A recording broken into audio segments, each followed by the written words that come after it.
Welcome to the latest episode of Platform. Today we're going to be speaking to Josh Nielsen. Been a big fan of Josh's skating ever since he released his section in Seven Rats, which was a Melbourne-based video, came out around 2011, late 2011.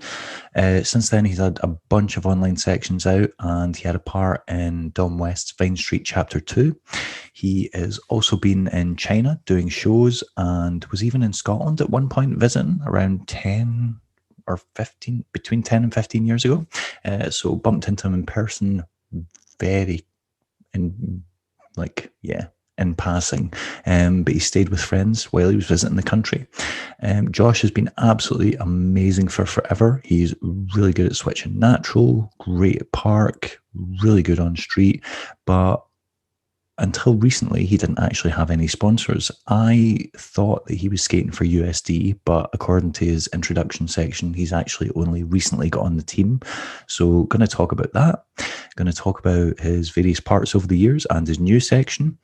Going to talk about when he was living in China, doing shows with Rob Kellett, and what his plans for the future are, what's going on in the local Australian scene, and yeah, just find out as much about him as possible. Before we do that, though, cue the music. The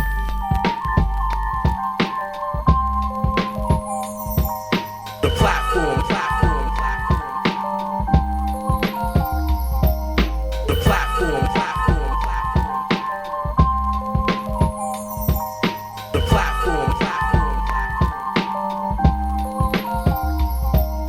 The platform. Right, I can't help but notice two things. First off, you seem to have set yourself up for the long haul, because is that at least 5 beers sitting there? Yep.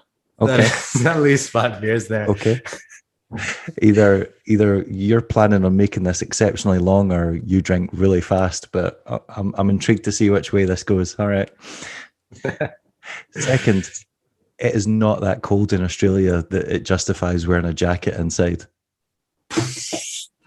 See, that's the problem. We got like the house that we're living in right now is like one of those classic Queenslanders, so it's like really nice and cool for the summertime. But in the winter, man, it's pretty brutal. But I mean, I don't really need this. I don't really need this stuff. I love got a heater on at the moment. I love when Australians refer to their brutal winters that consist of, it doesn't go any lower than like 10 degrees. That actually reminds me, how cold is it right now? How cold is it in Scotland right now? In Scotland, it is 18 degrees, and we would refer to that outside as quite warm. Oh, yeah. I guarantee you there's people walking. If I went outside and went onto the main road, I would see someone walking past in a t-shirt. Oh man, that just gives me the shivers, dude. I always find it really funny. Like one of my partners, like really good friends, is Australian, and she'll take photographs whenever she sees like foreigners in Australia, because they'll just be wearing ridiculous clothes that don't match the season, or she'll send a picture with like the temperature and it'll be like 25 degrees and it'll have Australians wearing like jackets and beanies. And you're like, 25 degrees in Scotland is summer. That's hit up the outdoor pool weather. Yeah, gosh. I remember one of those summers up in Scotland back in 2012.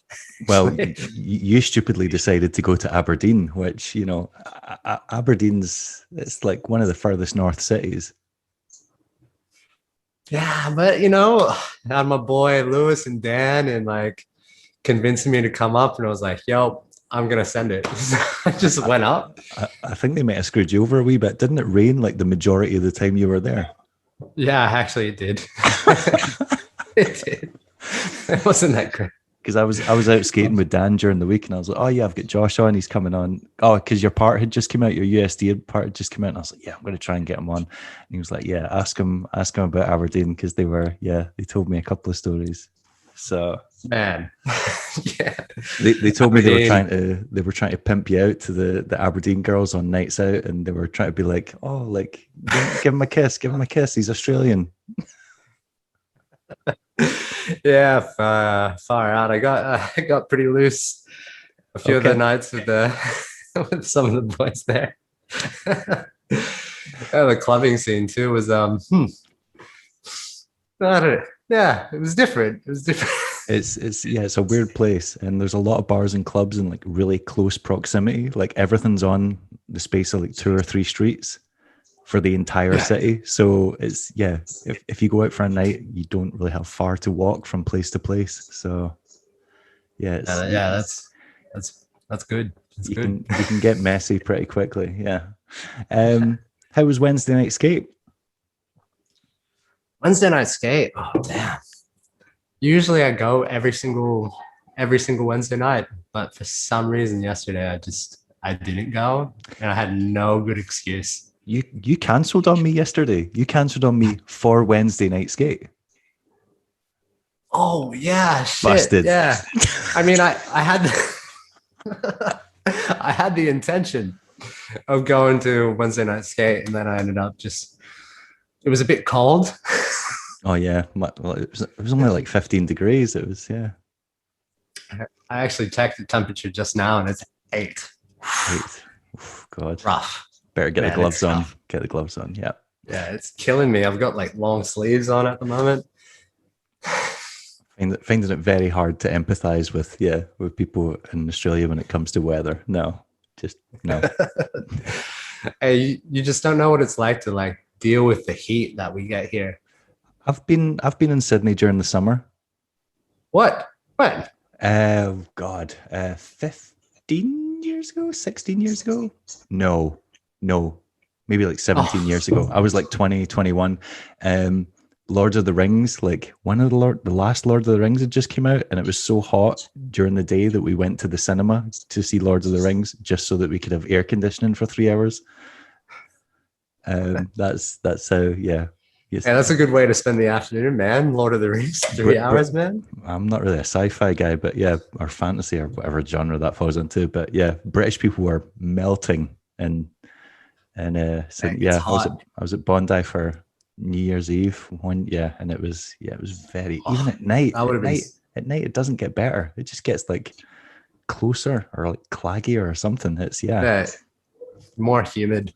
Yeah, and you're just sweating still, and it's like 12 o'clock, midnight, and you're like, I just felt pretty much gross constantly. Back to, it seems like, because I've been watching CJ's Do the Thing diaries, and it looks like, because he put up a video of going to Wednesday night skate, because you were there and Rob was there, and it looked like there's quite like a big turnout for it. It looks like you guys have got quite a decent like local scene. There was quite a lot of us that particular Wednesday, I think, because CJ was coming up. So I think we were like 30 to 35 bladers deep just for a Wednesday night.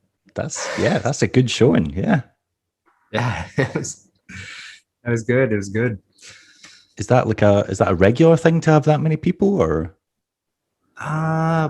Generally, Wednesday nights in Brizzy, they turn out pretty well. It's anywhere between 15 and 20. Right. 15 and 20 bladers, just like waxing everything up, and like I think we're all pretty like tight with all the like skateboarders and like everyone who rides like scooter riders, BMXs. So like they know we're just gonna session this piece of cope in these ledges over here, and they're like, cool. They're like, one night a week, things are caked with wax, and they get it. It's fine. They're like, right, you guys can have the quarter pipes. We'll take the mani pad and the little ledge, and just you stay to your area. We'll stay to ours.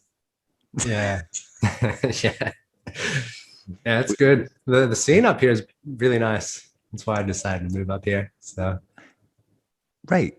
So you're right. I was confused about this because when I interviewed Rob, he told me that you live in Brisbane, but I always thought you were from Melbourne.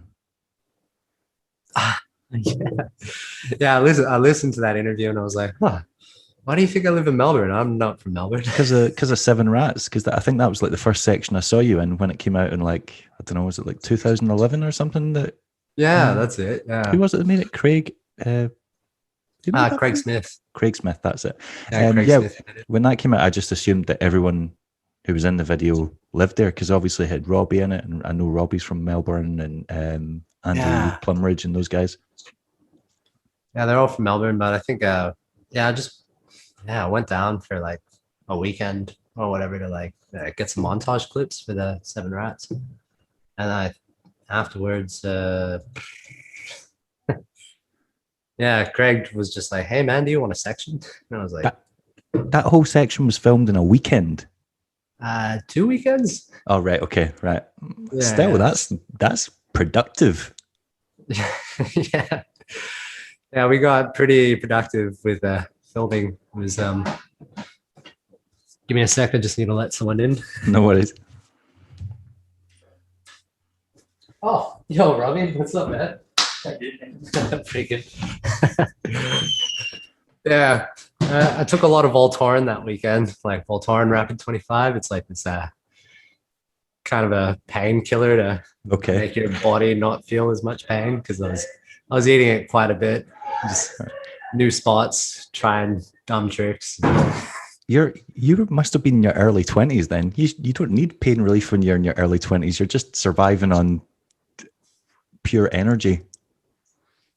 Yeah, I was in my early 20s, but damn, I like bruised ribs and All right, yeah, fair enough. Okay. yeah, I wasn't in a good way, that's for sure. So you're not a Melbourne native, but you're just an imposter that managed to work his way into the video. That's what you're telling me. Yeah, pretty much. Because Australia is such a huge place that, like in Scotland or in the UK, for example, like everyone knows each other. Like everyone, if you go to like more than one event a year or two events a year, you know everyone. And because it's such a small country, you can travel from like one end to the other by car in a few hours. Yeah. But Australia is massive, and there's so much like dead land in the middle that just where no one lives, and all the cities are so spread out. Like how like are the different scenes like connected? Like are you guys close to each other? Because you wouldn't imagine. Plus, it's not that cheap to get around Australia. Like Yeah, flying is expensive. it's up there in price, man. So Definitely. like, Unless you get like an off season like flight or Yeah. something like that. You're like, oh sweet, it's only 150 Aussie dollars to like fly there and back without luggage. yeah. So It like, usually comes up to 200. Just kind of so sucks. are the different scenes like close with each other, like connected like that, or how does it work over there? Oh, he's got another one.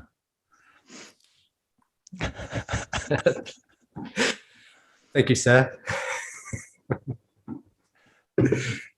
But yeah, the scenes are pretty tight, I think. I mean, we don't really see each other all that much unless there's like a contest going on. Right.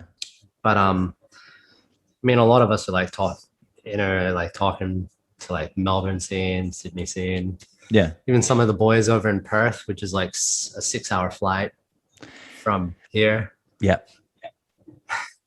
I mean, like, yeah, if you were in the UK, you could leave the continent in like 6-7 hours. So it's just kind of crazy that you guys are traveling domestically that far. Yeah, it's a killer. Yeah. It really is. I'm envious of like living in Europe and just being able to like, yeah, I'm gonna go here, I'm gonna go here. Like, Yeah, country hopping in like an hour or two. Yeah. So obviously, I saw a bunch of online sections of you. I remember the one I remember most is I think it was like just called Australia or something. The one where you grind off the construction thing at the end, or like the bit of farming equipment or whatever the hell it was. I think it's like a crane or something. like, what's it called? Digger. Definitely not a bulldozer or a tractor. I got corrected every time I said it. I can't remember what it's called. Yeah, I can't remember either. But then the next big section I saw you in was Vine Street 2. Did you live in Sydney for a while, or did you just go and visit there as well? Oh, I'm kind of from Sydney. Right. Like that's where I'm from. I moved there in 2003, I believe. Yeah, about 2003. Okay. I've just been like living there. Went to high school in Sydney and stuff like that. Right. Yeah. Oh, okay. So I kind of got involved with like, I guess it was another thing like what happened with Seven Rats in a way. I had a bunch of montage clips for Vine Street 2. And then Dom just hit me up one day saying like, "Hey man, when are we gonna finish your section?" And I was like, yeah, that sounds cool. I wouldn't, yeah, I'm keen. So I mean, when Dom gives you the call, you're like, well, I know this is going to look legit. So he knows how to work a camera, and he's pretty good at the old editing. So Yeah. I've got confidence right in he this is. guy. Yeah. That's, all right.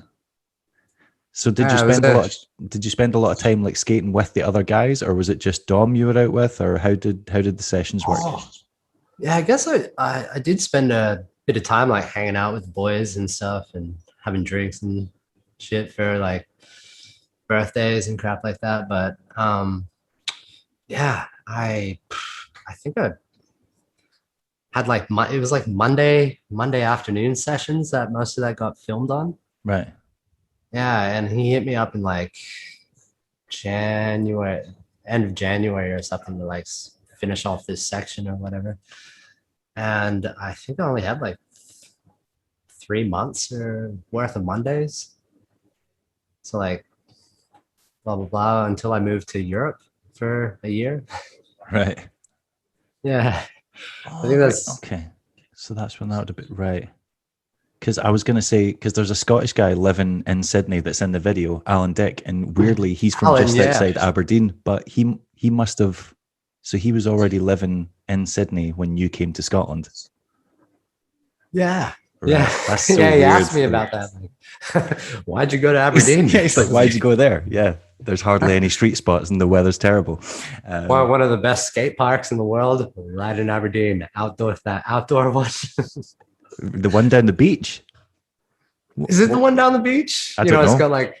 It's got like maybe like an across and down ledge with like a bank, and that's it. You're talking about Westburn Park. Yeah, maybe. Yeah, like the tiniest council park in the world, right? Yeah, they've extended it out a little bit, but it's still small. Yeah, that's a pretty tiny park. Yeah, but it was good. It was good hanging out with Alan and shit, especially like for the sessions. He was at like every single one of those like Monday sessions. Okay. Actually seeing like Alan's section come together after being there for like half of it was like such a good vibe. Like I feel like it's actually my favorite section in Vine Street. It's quite funny because I'm sure that I don't know that he stopped, but he definitely skated a lot less for a few years after like he moved out there, because he was hanging about with those guys when they were filming the first video, just Vine Street, and he didn't have any footage in that at all, but he was at like the premiere and stuff, and he was definitely hanging about with them then. I just don't think he was skating that much. But yeah, it's so funny. The tricks he does in his section in Vine Street are literally the tricks he was doing when we were hanging out with him when he was like a lot younger, like fakey backflips on street, like transferring handrails. And it's like, so he didn't mellow out when he got older. He just kept doing the same tricks on the same obstacles. And you're like, yeah, just still going hard, man. Yeah, you're like, no one does that. Yeah. So yeah, I was surprised by the level of the skating, and I thought, yeah, he's not still gonna be doing that stuff. But yeah, he was. Yeah, it was a good watch. Not to mention, I mean, little Tudor, the dog. Oh yeah, little Pomeranian. Heart melts for her. Okay, man. Him, her, don't know.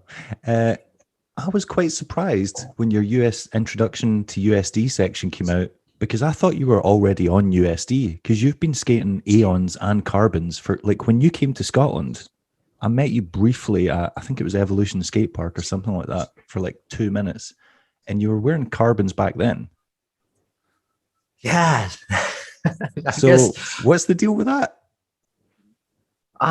Yeah, I don't know. Hey, I just I guess I've been riding like USD skates for about 9 years now. They finally noticed. They're like, oh, like.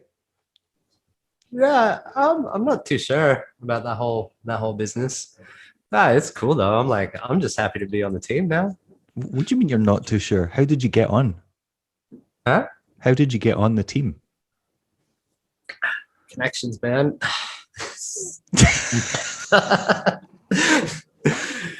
I've got a little black book. It's actually quite a large black book, and there's a lot of contacts on there. I don't know if you know. I'm quite a big deal. Now, who contacted you and said, "Do you want to ride for USD?"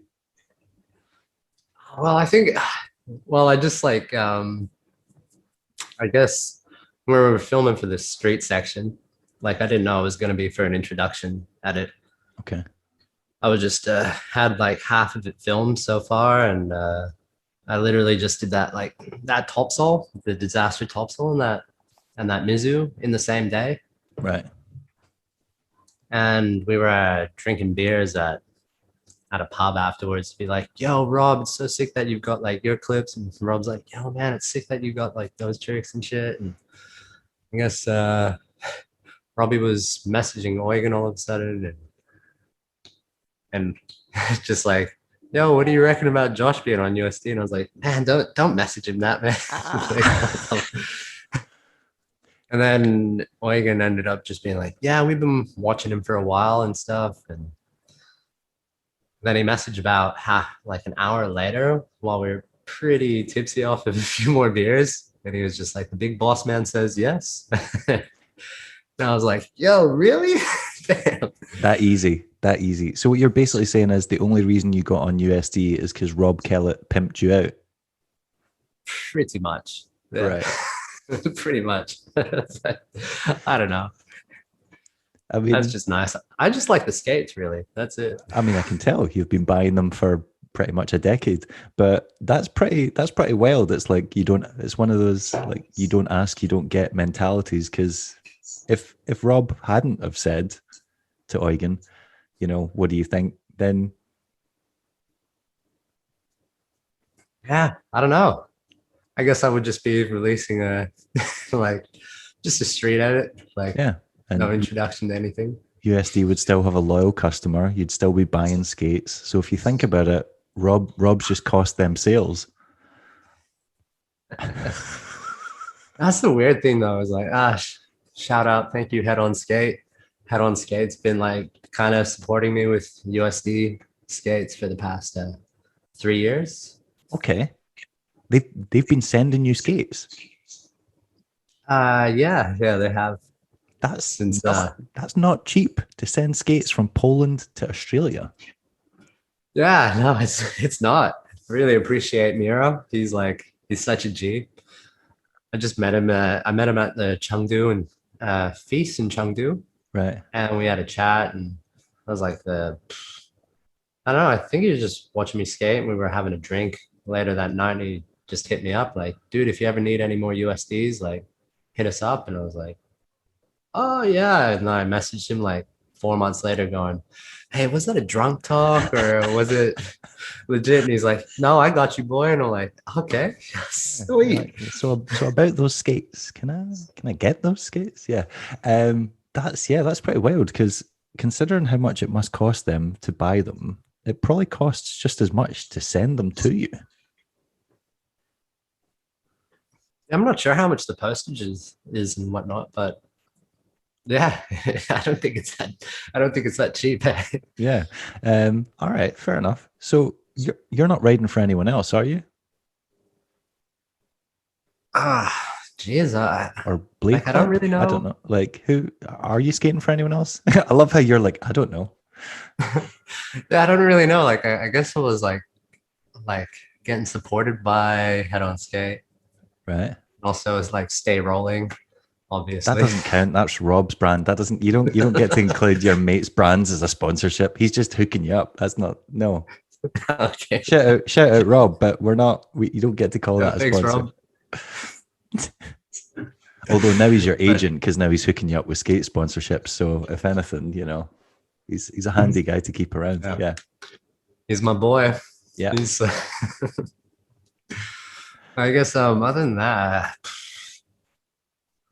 I don't even know either too, because I'm always like rocking like Blade Club gear too, and I'm like, well, if he's if he's sending you gear, then that's basically you're getting sponsored by them. Maybe. Why are you being shy about this? You're being so weird about this. Just like you either are or you aren't. But that's the thing, I don't know. Right. I just don't know. Like I know for certain I'm on the USD team now, which is sick. I've been so juiced for the past week, man. Like, damn. Just telling everyone, you're like, hey man, what you up to? Oh yeah, you having a nice day? I'm on USD. Oh yeah, man, that's just some terrible weather we're having. Yeah, oh, I'm on USD. USD, man. Rob, no one asked. Rob, Josh, yeah. And he's like, no, I'm on USD. Is that how the conversations have been going for the past week? Sorry? Is that how the conversations have been going last week? You've just dropped it casually into every conversation you've had. Not at all, eh? I just just been I mean, if anything, just reading like some messages from people who've been really nice, like who enjoyed the section and stuff, and really flattering messages where I've been like, oh man, thank you so much. Like, I mean, I'm sure a lot of people thought it was a long time coming because you've been putting out good content for years, and you do well in contests, you show up at competitions, you can skate park and street to a really high level. So I'm kind of surprised. Has no skate company ever approached you before? I mean, I used to be from like, what was it? From 2009 to 2011, late 2011.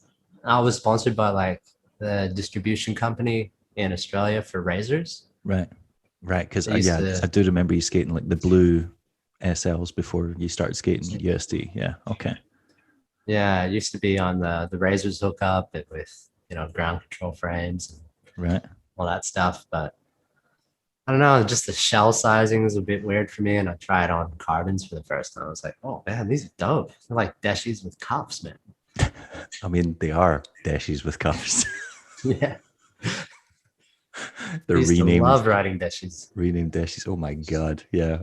I tried the original deshies a couple of times and was like, nope, not for me.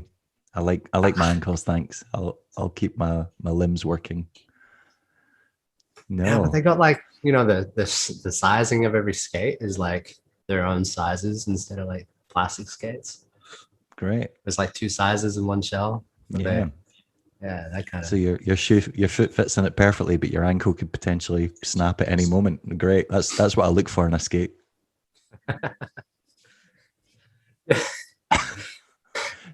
So you kind of walked away from the razors thing then? Oh yeah. Yeah, I walked away from them after buying like some secondhand carbon skates for $50. Right. I was like, sweet, I'm leaving the team. Fair enough. So what's the deal with USD? Like, have you, apart from, Rob being your manager and hooking it up, have you actually had any direct contact with them where they say like what's expected of you or what you get in return, or has there been any kind of back and forth discussion? Oh yeah, I mean, I guess who I'm talking with is like Sam and Eugen and like emails and stuff. They've just told me like requirements of like, making sure to stay active on social media, make sure to put out like 2 street sections per year while staying active on social media, and like also doing like promos for products. Okay. Yeah, promos and stuff, which shouldn't be too bad. So if I wanted like some, I don't know, like some Kaiser frames or something and like some sway boots, and it's like, like put a promo together or something like that, or like some big wheel skates maybe. Right. I think just make a little video and they'll. I mean, considering how regularly you skate, putting out 2 street sections and a promo wouldn't be that hard, although your presence on social media is pretty much atrocious, let's be honest. Like you're not active on social media. What do you mean? I mean, like I can look like there's times where I forget you're even still on social media. Like you're not that guy. You're not like the guy regularly updating stuff, which doesn't really make sense because you could dig into the archives and literally put up like a clip a day from like old sections, and that would cover you for a year alone, at least a year.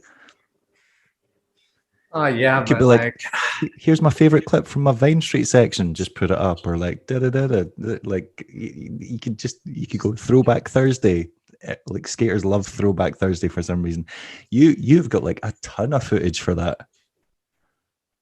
I don't know. Yeah, like you're right. I got a lot of footage that's just like sitting there. Like I did like a 10-day blade day challenge kind of thing, and I made it to day 8 and I was just over it. I was like, I don't even care anymore. I'm bored of this, right? And I had a couple people going like, "Where's day 9?" And I was like, "You guys were paying attention to that?" Like, shit. Hope everyone just forgets. Didn't think anyone would notice. Gutted. Plus, considering like you and Rob are good friends, and Rob is active on social media, like he's always putting on stuff. Like he's got a whole like system planned out for how he manages it. How do you two not talk about this stuff? How is he not like, you're slacking here? This is what you need to do.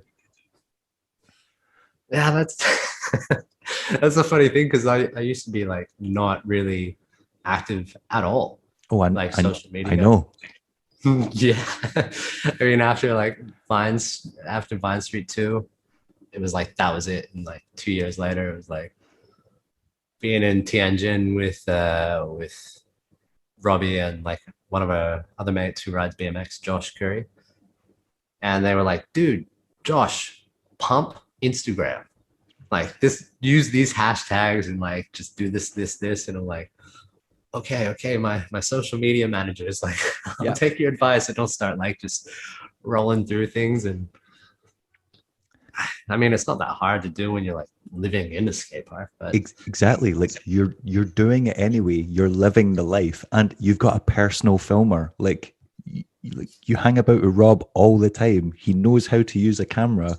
He can film you. And at the time you were in China, which is like a fascinating backdrop, that your footage is going to look different to other people's footage because you're just skating in this either abandoned skate park in a fairground, or you're skating like Chinese street spots, which don't look like anything else in the world.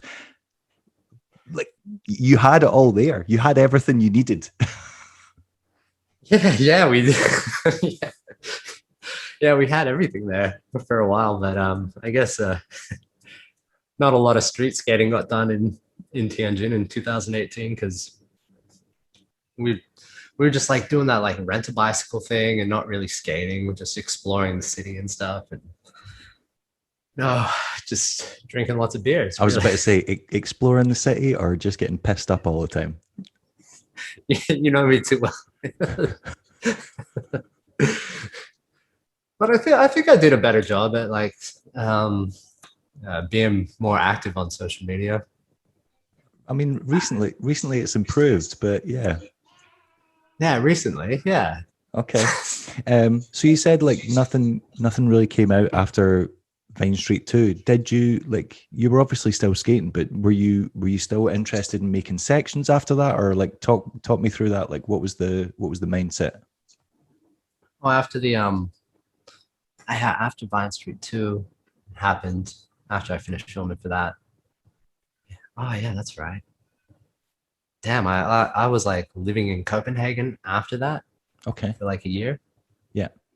Just like cruising.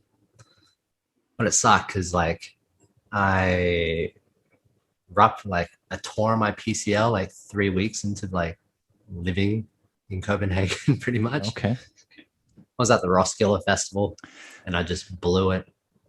And then that meant like 10 months of like no skating. Right. Was this a bleeding while on beers injury? Because, you know, Roskilde, there's a lot of partying going on, and then there just so happens to be 2 skate parks next to the campsite, which is a recipe for disaster. Yeah. To be honest, I guess I was skating the next day and I was pretty hungover. Right. And I was skating the ball and I like just flat bottom straight to my knee from the spine ramp. Okay. Like fell all the way straight to my knee and like had I think I can't remember who it was. I think it was like Bailey and Sizemore. They were like helping me get out of the ball. Okay. And I had Eric like giving me a piggyback all the way to like the to the first aid kit. I mean first aid tent. That's a good story to have. Oh, the time a bleeding legend helped me with injury. All right. Yeah. And then yeah, after that I just spent a lot of time like not skating. Had a Yeah. whole entire year off. Did And did you actually get it looked at, or did you just wait for it to get better? thinking about that. I love how you're getting table service while doing a podcast in the house. Doesn't get better than that. Yeah. That is what I'm paying him for. Right. But I did get it looked at because yeah, it turned out yeah, with the Danish healthcare system, it's pretty sweet. It's actually really good. Okay. Had an MRI scan and like a bunch of free physiotherapy for like a few months after it finally like started settling a bit. So I started working towards that. And that's when I went to China, back to China in 2016. Right. So Like what were you doing for the whole time you were in Copenhagen if you were injured and couldn't skate? Like, what was I doing? I was getting drinking wasted. a lot. Getting wasted. It's expensive to get wasted in Copenhagen though, because everything costs a lot. Not when you work at a bar. Ah, right. Okay. Now we're getting to the Yeah. the crux. Yeah, I of was it. working Okay. at this Australian theme bar called Banksia, Of course you were. Okay. making Australian cocktails and stuff like that. It Mm-hmm. was a good vibe. It's a good vibe. But What- one what's of an- the only what's- Australians working there. What's an Australian cocktail? Beer with a lime wedge. Well, we had like a macadamia daiquiri, like a macadamia mango daiquiri. But that doesn't Mango. Mango, So it's a yes. mango daiquiri? Macadamia, no. Oh, but you don't like macadamia. Come on. I'm just not entirely sure the two things go together, but okay. Well, they bloody do. I'll tell you that. So you got mango daiquiri, and they're like, yeah, it's cold, it's nice, garnished very, very lovely. And you got like shavings of like roasted macadamia on the top, Okay. just for that like the essence, the smell. Everyone likes it when their drink's crunchy. Yeah, cool. So, were you hanging about? What were you about to say? No, I was gonna say like, don't you like it when your drinks are crunchy? Because my sister-in-law the other day was like, yo, if you're gonna get this like hot chocolate, make sure to get these crunchy chocolate balls in the hot chocolate. And I was like, yeah, sure. And I was like, oh, I'm drinking, but I'm also eating at the same time. It's like a chocolate milkshake, but only crunchy. Okay, I'll take your word for it. So, were you hanging up because Copenhagen's had quite a strong scene for a while? But what was it like when you were living there? Were you hanging about with any of the skater guys because you couldn't skate, or like were you just like separating yourself from that? Yeah, back then I was like, I feel like I had this vibe if I'm not skating, I don't want anything to do with skating. I mean, that's fair enough, because if you really want to do it and you're injured and I don't know, you can put on your skates, but it's just going to make it worse or get you hurt, or you could roll it around enough where you get too much confidence and then you try something and then you wreck yourself. Yeah. Like, yeah, I can completely understand that. Like, I've got friends that whenever they get injured, just sell all their stuff. They're like, I'm not having skates in this house in case I put them on. Like there was a few times me and like main guys I was hanging out with was like Alex Popovich. I don't know if you've met him before. The name rings a bell, yeah. And like Jakob, and a few times with like Christian and like Frederick and a few of the other boys. Oh, damn, yeah. Escaping my mind, it was like almost feels like a lifetime ago, like living there. I mean, it was like the better part of 2 decades. Yeah, actually, yeah, 2015. 6 years. Damn. 6 years. not 2005. So yeah, like what that was a fair amount of time ago. Sorry? That was like a decent amount of time ago. So Oh. yeah, like it will seem, yeah. So how did you end up getting to China then to do the work on the shows? Like do the what are they kind of called? Like all wheel sports shows or Yeah, like an extreme sports show. yeah. Pretty much I have a mate, Khalil. He somehow managed to score becoming a manager of like the extreme sports team. It's like Right. he's like this sick dude from Brizzy. I met him back in 2013. That was my first time going to China, but it was like a 2-month contract. Okay. But I hit him up in 2015 when my knee was hurt, and I was like, "Yo, man, I want to go to China. I want to go back there and like just enter the hyperbolic time chamber."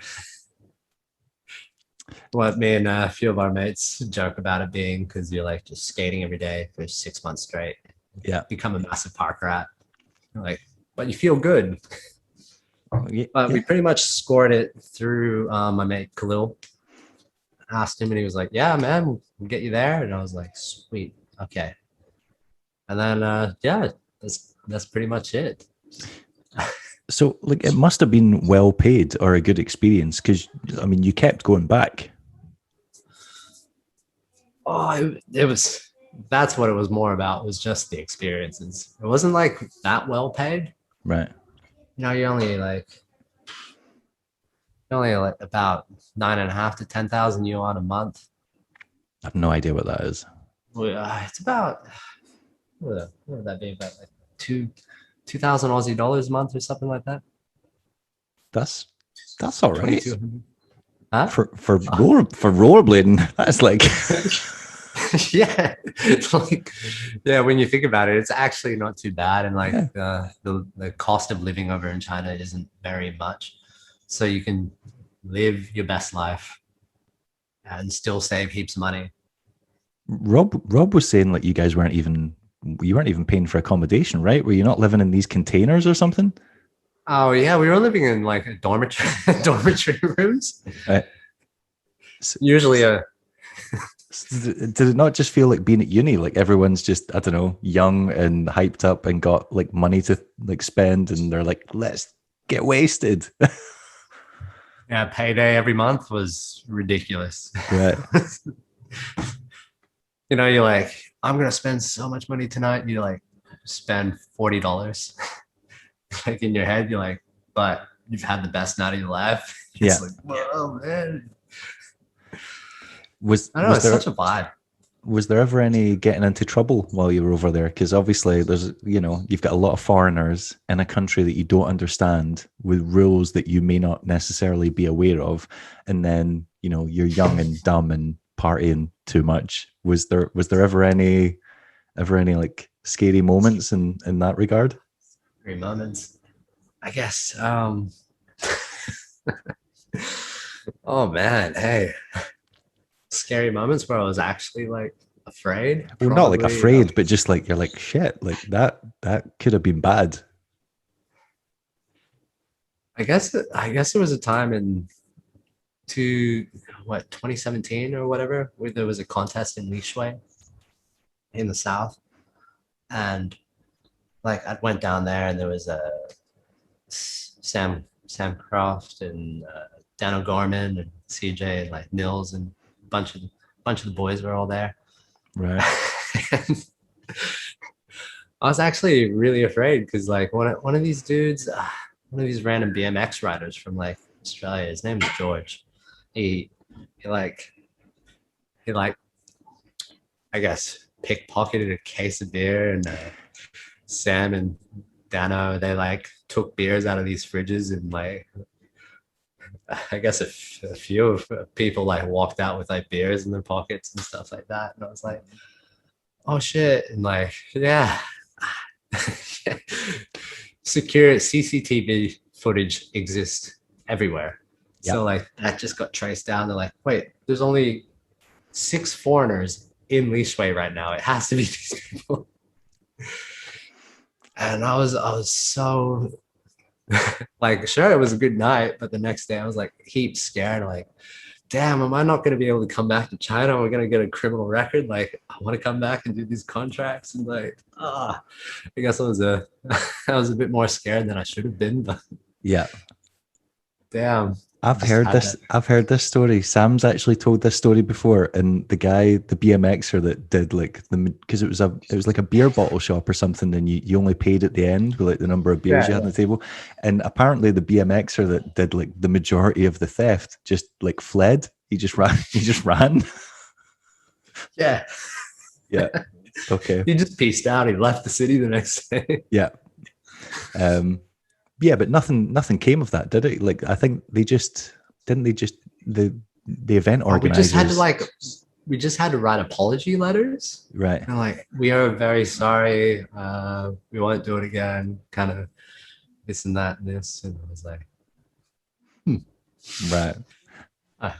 Thanks. I was thinking more along the lines of just cultural things that you accidentally fall foul of. Like, I got myself into trouble a couple of times in Korea by just not in knowing. Korea. Yeah, I lived there for a while, and like, you'd do stuff like, I didn't understand how the turnstiles worked, and because it was in like a remote part of Korea on the train system, and I couldn't read the instructions because there was just no English anywhere. So I was putting it in, and it just wasn't working. And then the turnstile just opened, so I just walked through it. And then two security guards like jumped me because they thought I was like skipping the fare. I was like, I don't know what's happening. They legit jumped you. Like they just they kind of like tackled me and dragged me to the side, and they were like shouting at me, and I was just like, I don't know what you're saying. And they didn't speak any English. And then fortunately another guy came over and he was like, oh, like dumb white person. Like he just doesn't know what he's doing. I'm like, yeah, dumb white person. That's me, this guy right here. Yep. So got away with it. And there was another couple of instances like that. But I was thinking more like that. Theft is just blatantly breaking the law. Yeah. I drank some of those beers, so they were delicious though. Yeah, guilty by association. So you've known Sam and those guys for years, but USD are only just hooking you up now. They're slacking. Nah, I don't know. I guess there's like no team in Australia, so it's not like a thing. Yeah. That's what that's what I was going to ask you about. Is there anyone else in Australia that's on USD or any of the power slide companies? No. None. No, it's just me. That's kind of wild. Yeah. Hey, kind of. If anything, it feels like an honor. Sure, it might have been a while or whatever. I guess 9 years riding on USDs. But that's the thing. Like, I think I just got to a stage where I really didn't care about sponsorships. Like, I was more than happy just paying for skates. Yeah. So, because I like them. So.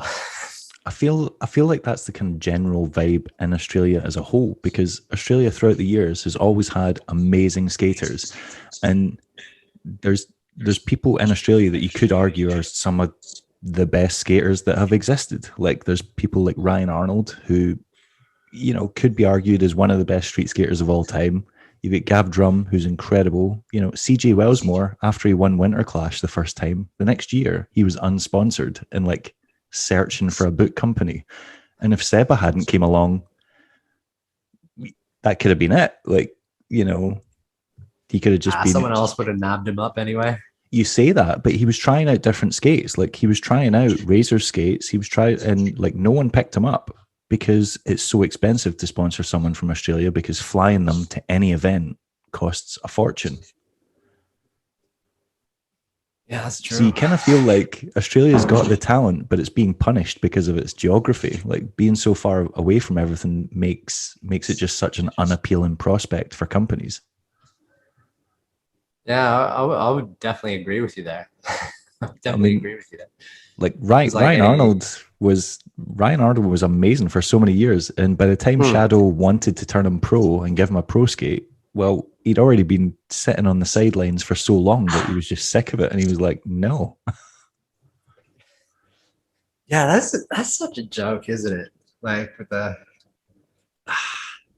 should have had a pro skate way back in like 2011, man. Yeah, Like that's when he should have had a pro skate. Like after that Vine Street section dropped, because it was an amazing section that I've watched yeah. many And times. it's not like he wasn't putting himself out there. He was traveling to, well, he won Asian X Games, didn't he? Or came second? Oh no, he won Asian X Games. Bloody hell, like twice, I think. Because there was one where he beat Haffy at Asian X Games. I remember that. And then he was at Hoedown and he placed well in that. And people thought he was robbed at the Hoedown that he didn't win. And he because he was doing like 270 backslide acid both ways on that like high box at the high. Yeah, like so it's not like he's not come to America or come to Europe and, you know, stamped his authority there as well. Like people have seen how incredible he is, but being stuck in Australia, they're like, well, we're not paying for those flights. Man, sucks. It's a shame. I really miss watching Ryan skate. Like, does he still skate? Last time I watched Ryan skate was like, what was it? The end of last year sometime. Okay. It's like a big city cruise skate session Right. with all the Vine Street guys and stuff like that.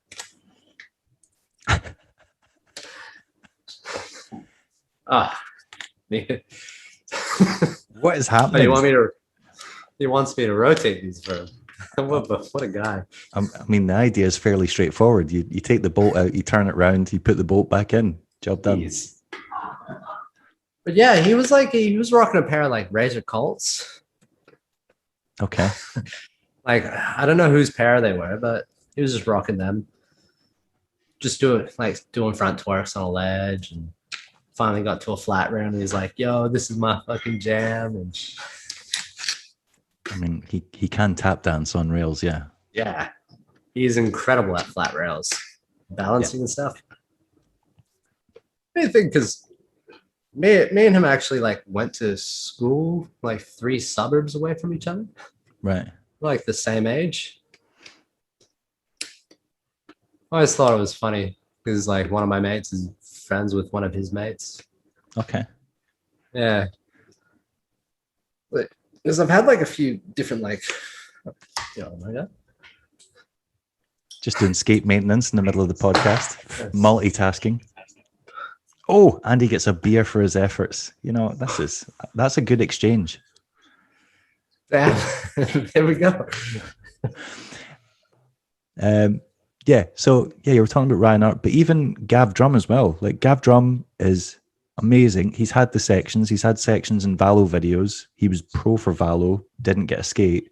Now he's on them, and I'm kind of disappointed that he hasn't had a skate on them yet, because he got on them before Danny did.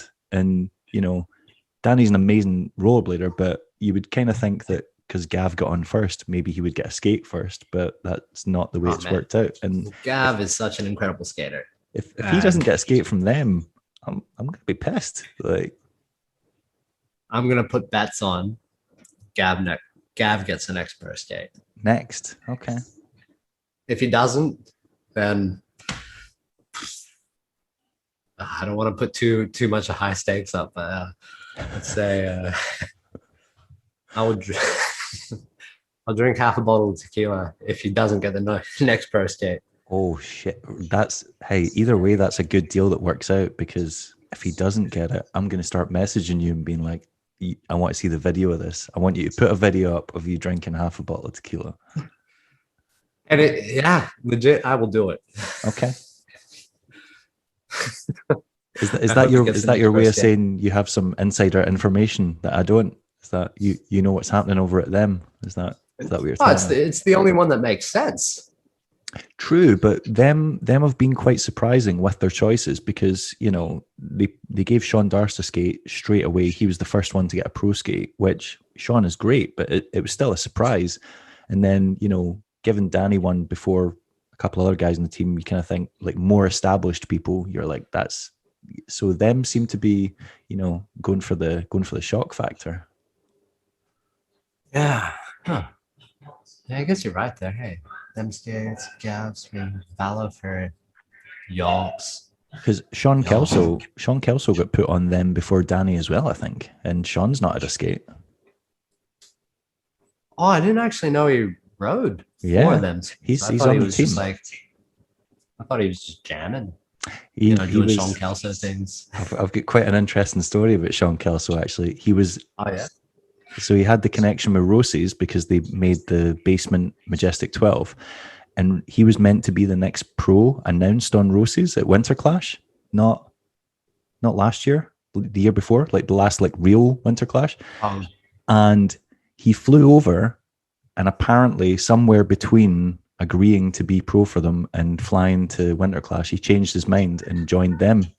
And I think the Rosie's guys were kind of surprised that like he didn't want to pose for any photos with them, or they didn't want to make the announcement, and he was hanging about with Julio and them guys the whole weekend. But everyone on the Rosie's team thought that Sean was going to be the next pro because apparently he'd agreed to it. So there you go. Damn. Okay. A little bit of trivia, because I asked him about it and he just denied it, and I was like, "No, I know it's a fact. I just want you to confirm it." And he was like, "I'm not saying anything." Yeah. I've got some insider knowledge, man, and you're just like. So I was like, I've seen the text messages. I know, like, I've seen the group texts. I know you were meant to be on there. So what's happening? But yeah, he wasn't telling me.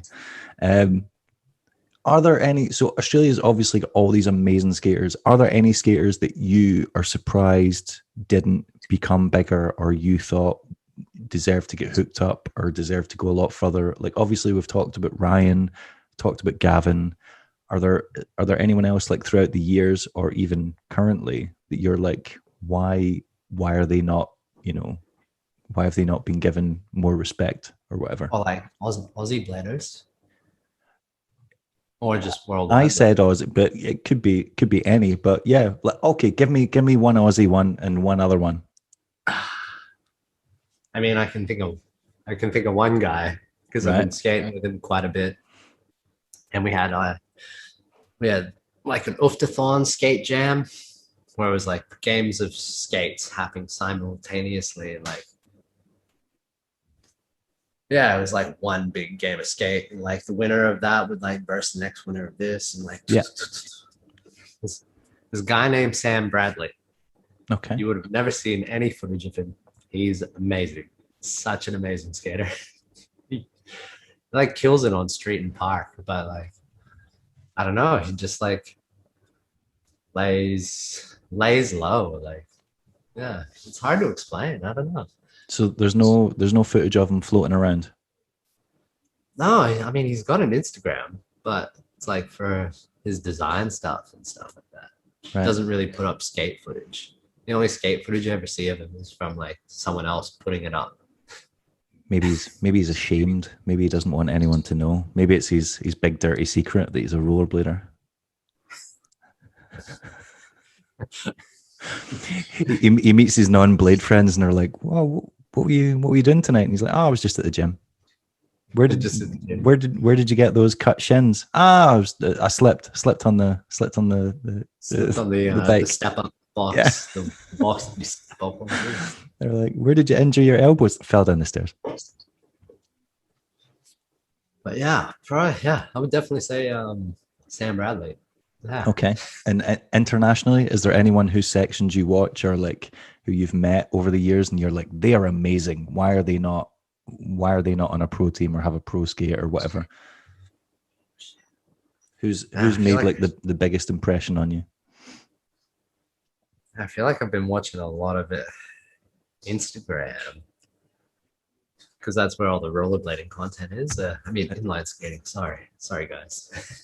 Inline skating. If you participate, you're allowed to call it whatever you want. Okay. That's my theory on it. I think I really hate it when people tell other people what to call something they do. It's like, if you do it, you've earned the right to call it what you like. Yeah.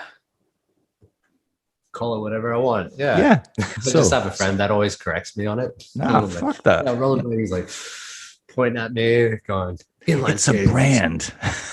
Yeah. It's a brand, dude. Like, man, can't be doing that shit. Yeah. But worldwide, man, I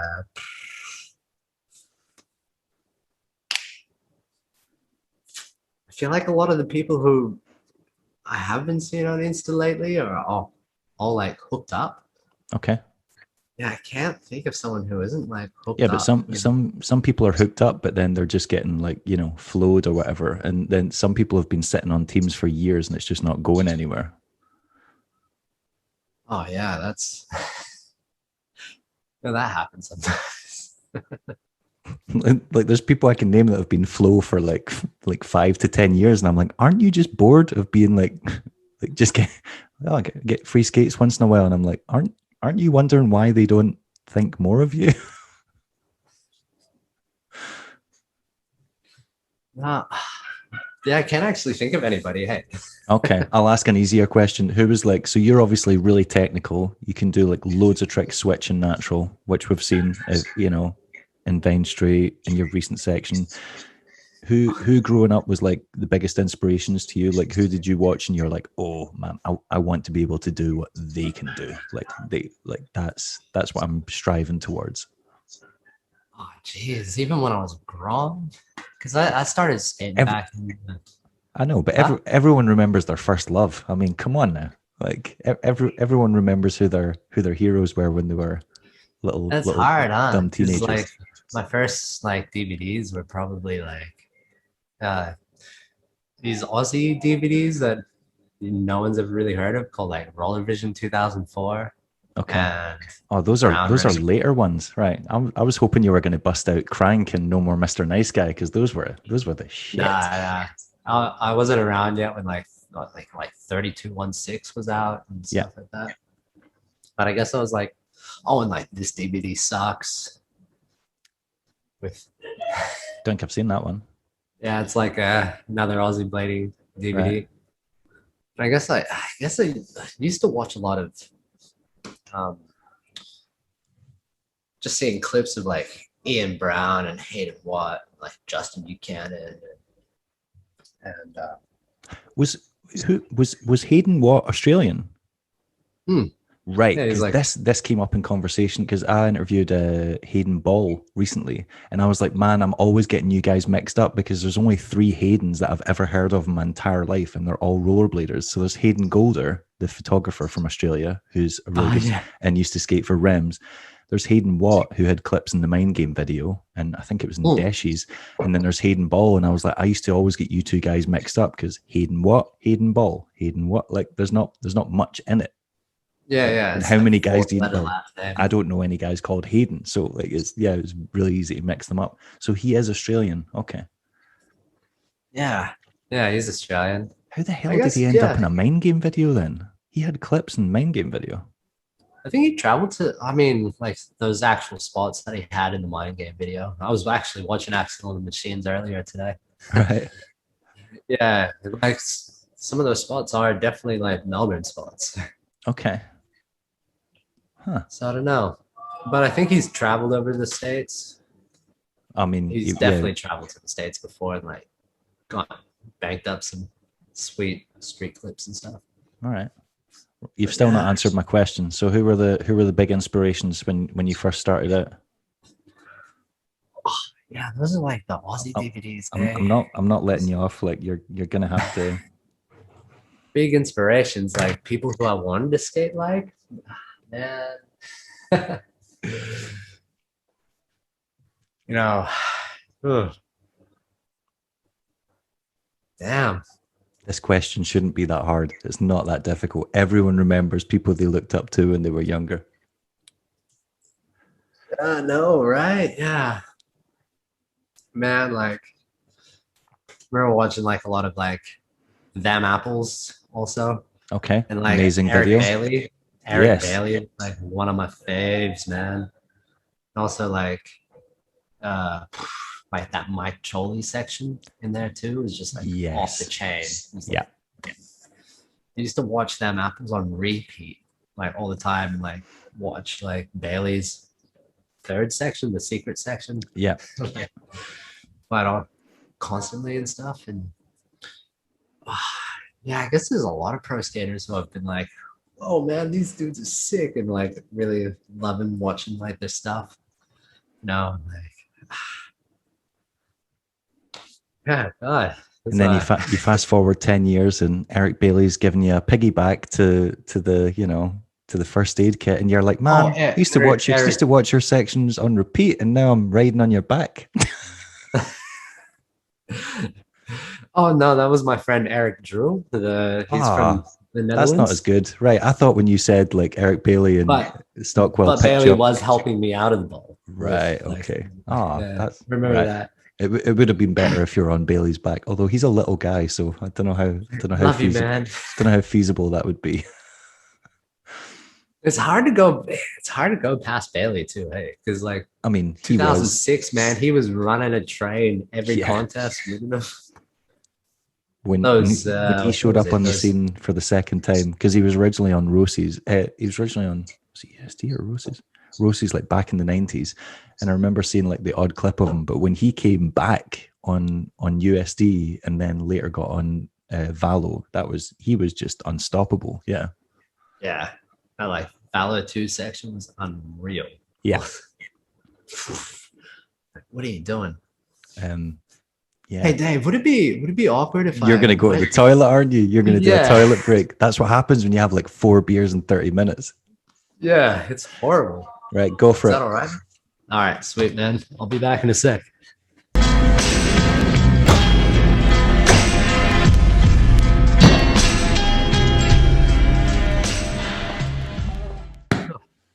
Yeah, sorry about that, dude. That's all good. So how many beers have you annihilated since the start of this? How many are sitting on the table? Are those empty, the ones behind you? I feel like 2 of those beers are my friend's beers. But they're empty. Yeah, they are.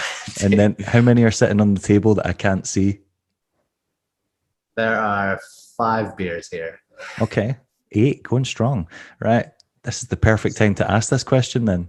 What do you dislike most about rollerblading? What annoys you the most about it right now? What annoys me the most about rollerblading? Damn, hey. What are you actually annoyed? Really? Like, really? This is still a thing? What? Like, because I've got a bunch, but I want to know what yours are. You know, I feel like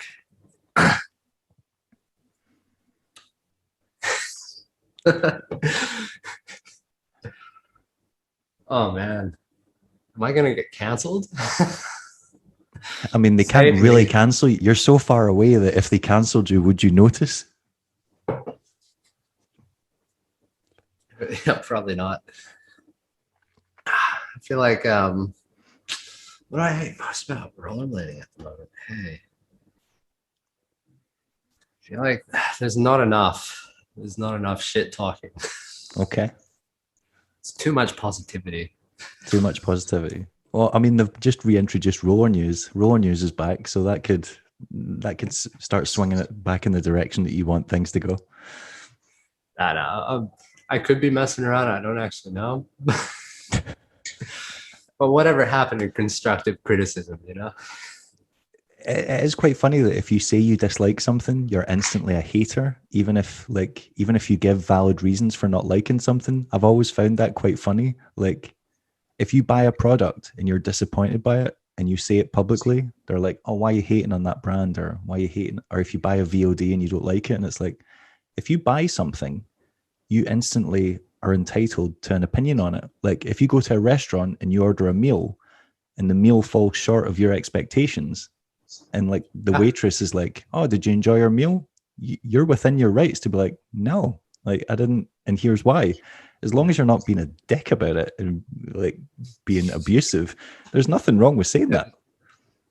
There's definitely a fine line in between. Like, yeah, like no, like as long as you're constructive and you give valid reasons, I think it's perfectly acceptable. Like if you say, oh, I bought this VOD because such and such was in it and they didn't deliver, or I didn't think that was their best skating, or it seemed a bit rushed, or there was no ender or whatever. Like those are all yeah, legitimate things to like say. it's legit. I remember like putting stuff on, getting stuff on like the front page of Roller News and stuff like that. And there would be comments just like hating on my style. Like, man, what's up with this guy's arms and shit just flying everywhere? Like, or like other edits being like, oh, you know, like we made a parody video called Pine Street. Me and a few of the boys. Okay. I don't know if you've seen that before. I've not seen it. Has Dom seen it? Oh, Dom's seen it, yeah. What did he think about it?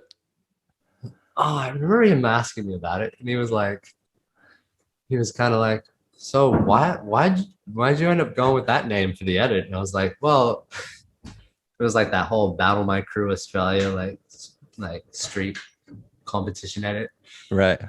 And see, in Redfern, there's like a big street called Cleveland Street, right? Or Cleveland Street. And on one side, there's Vine Street. And across the other side, there's another street called Pine Street. Okay. And I was just like, we were like cruising past it one day. I was like, you know what we should do? We should like, we should call our edit this. And it got like heaps of hate on Roller News. It was, it was pretty funny. But I mean, like take constructive criticism or people hating and you're like, yeah, fair enough. Maybe I do move my arms a little too much when I'm doing grinds and stuff. Fair enough. Well, that's my next question was going to be, what the hell's wrong with your arms? Like, when are you gonna correct that? Bullshit. We actually, I've been working on it, man. Like, just keep them down by your side, right? Pretend you're a penguin, right? Just anytime you put your skates on, pretend you're a penguin. Right? I bloody wish I could,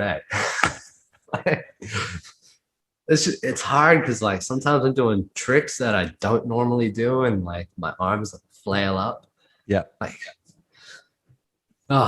I'm with you on that. Every time I jump on any obstacle, my arms for some reason go above my head. I don't know why, because it can't help with balance. Having your arms up there does not help with anything. It's all in the I don't know what it is. It's in the core. It's the core. You need the strong core. Yeah. Yeah, right. Apparently. More sit-ups. More sit-ups. Crunches. Planks. Crunches. Bicycle. Yeah. Yeah, all that. Yeah. All that stuff. Yeah. Yeah. PT Josh Nielsen. So obviously you were in Wuhan when coronavirus kicked off, and then you guys had like the terrifying ordeal of having to try and get from Wuhan back to Australia and had to be quarantined. And you guys were on that weird little, what's that island called? Christmas Island. Christmas Island is the weirdest. What a treat that was. Yeah, that sounded actually great. Not that bad. So since you've been back, like, have you been working, or are you wanting to go back to China? Is there any possibility of going back to China? Like, what have you been doing since you got back to Australia? Since I've been here, just been I mean, apart from drinking your body weight in alcohol. I'm not an alcoholic.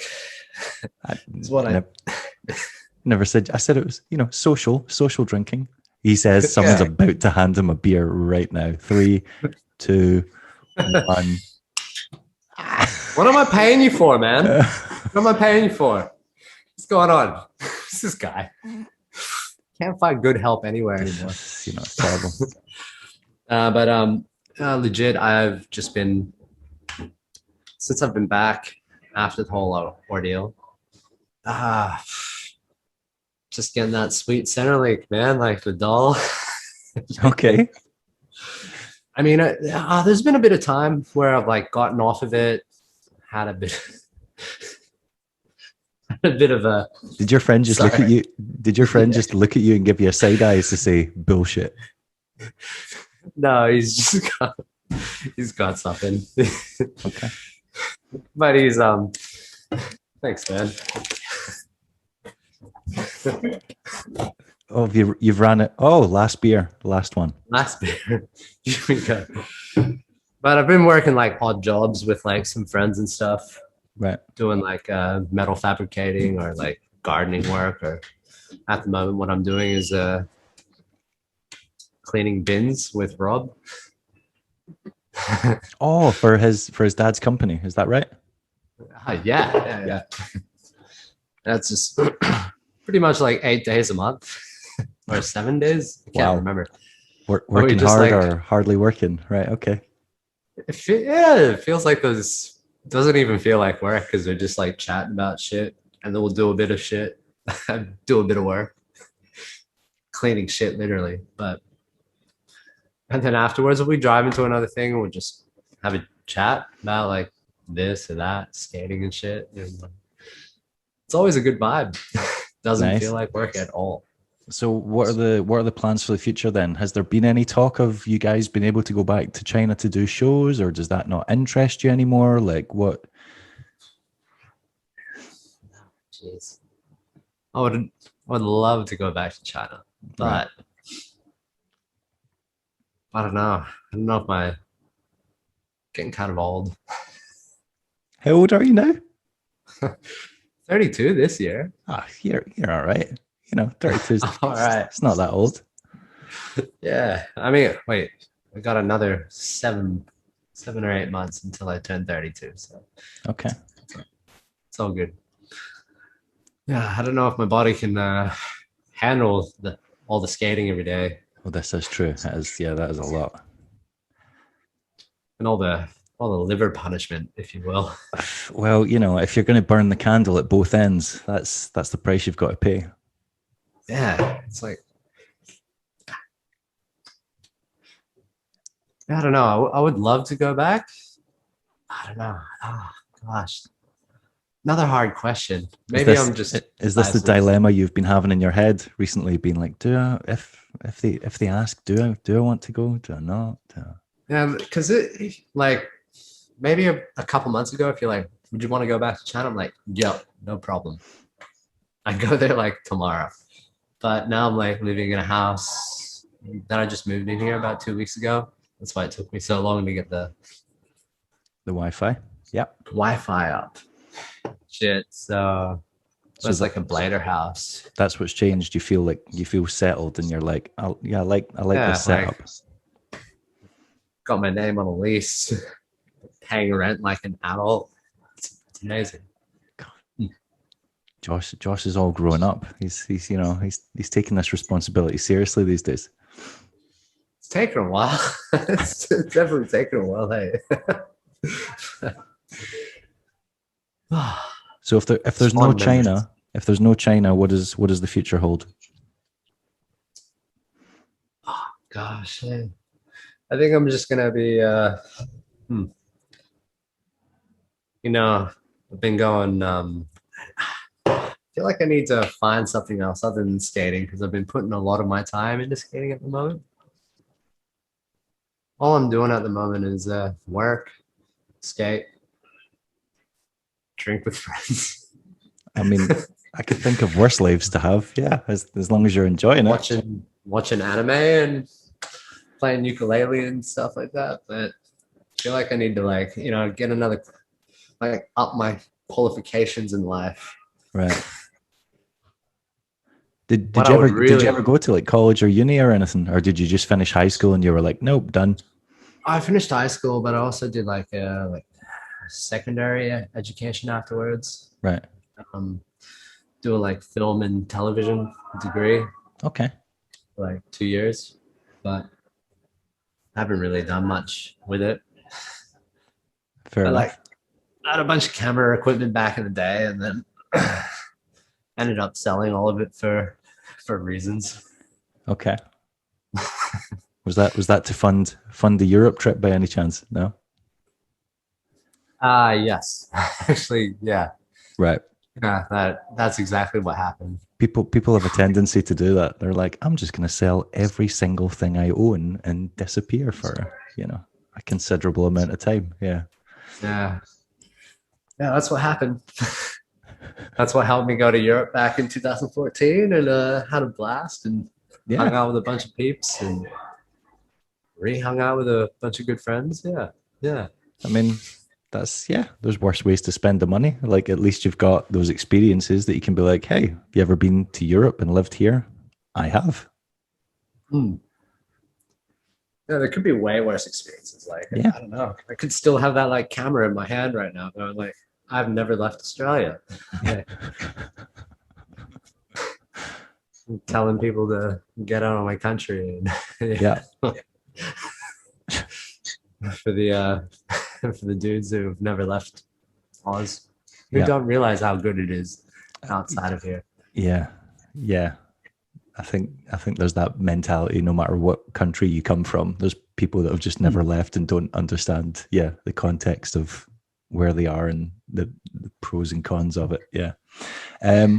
So when are we gonna see another section out of you then? So you've had the USD introduction part. Are you and Rob working on anything else, or are you working with anyone on anything with anyone else? Like what's going on?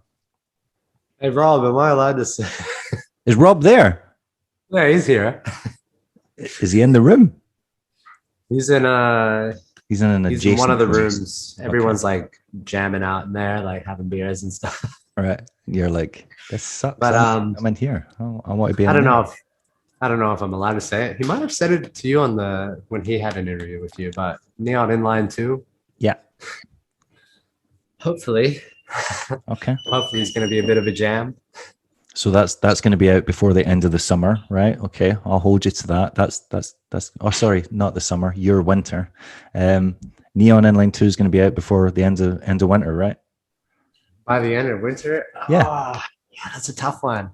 I think It's hard. It's 2 hard. months. 2 months is enough. Both of you are hardly working. That's it's doable. Yeah, but he's also a busy man. All right.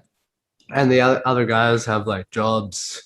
They have lives outside of rollerblading. So I know I drill them every time for it. I'm like, what? You have a life outside of inline skating, dude? Why? Why? Me? Not so much. Why? Why are you doing that? Yeah, hopefully, inline 2. That's a thing. Okay. But I kind of want to put out another individual street part for USD.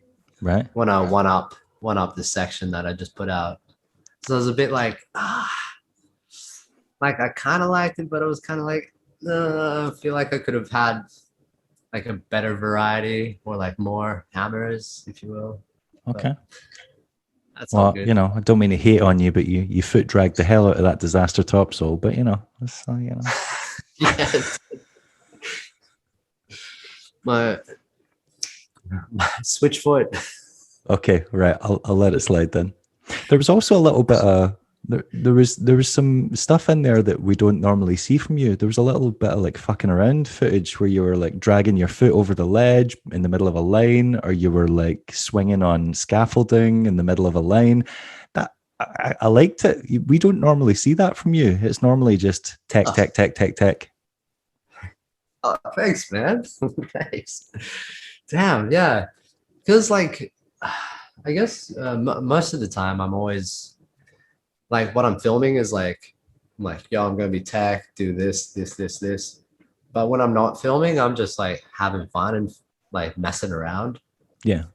And You need more in that in sections. It stands out because there's loads of tech skaters out there, but there's not as many skaters making sections look fun and interesting. And if you can already do the tech stuff and it's like that's your thing, you can do it, then surely it makes sense to experiment more with the other stuff. Yeah, you're right. Yeah. Damn, yeah. I'm super juiced that like Rob, James and that they were down with filming like some funky stuff where they're like, is this even a thing? And I'm like, come on, man. Like I'm gonna do the monkey bars. I'm gonna do the monkey bars and the scaffolding, and then I'm gonna come back and I'm gonna full cab royale this ledge. And they're like, cool, let's do it. Let's go. And like totally cool with like instead of saying like, dude, what the hell are you doing? They're like, yep, let's go. Yep. I'm like, that's what I like so much about like filming with these boys. It's really, supportive no matter what the hell you're doing. Like, I'm going to do a swivel foot toe roll thing to like dark side. And they're like, okay, yeah, let's give that a go. Let's see how it turns out. Yeah. Well, I've taken up loads of your time. You've got two more Oh, well, you don't have two more because all those 5 beers are gone on top of the TV or whatever the hell that is behind you. Oh, I'm obviously keeping you away from the rest of the party that's going on Thursday night in Brizzy. Have you got anything else you want to say before we wrap things up? oh, sorry, what was that? Last bit of that? I love how you just don't understand my accent. You're like, no, don't have a It's clue just what my laptop's really quiet. I don't have speakers. Okay. Have you got anything else you want to say before we finish? Oh, jeez. He's like, shit, no, I don't. Yeah. I love you, Phil Moss. I'll go with that.